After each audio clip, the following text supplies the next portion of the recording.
আসবে আম্মু? এখন তো আনা যাবে না, আপনাদের যে অবস্থা।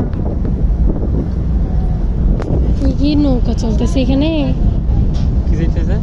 নৌকা, ওই যে হ্যাঁ, এত বড় ওই যে নদীতে কইলাম না তোমার ইলিশ ধরে।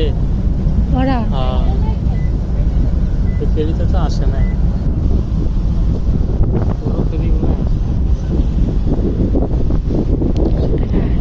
যে টাটকা ইলিশ হয়। আমরা তো গাড়ি এসে ভিতরেই থাকতাম যখন গাড়ি নিয়ে ঢুকতো ইলিশ নেওয়ার জন্য। একবারে এখানে এসে নিয়ে যাবেন। ইলিশ হ্যাঁ, ওইখান থেকে তো বেশি ভাড়া না। না না, এখন না ভাড়া বেশি, তো ওই সময় তো মনে করো যে 70 টাকা। তাড়াতাড়ি আসতে হবে। হুম।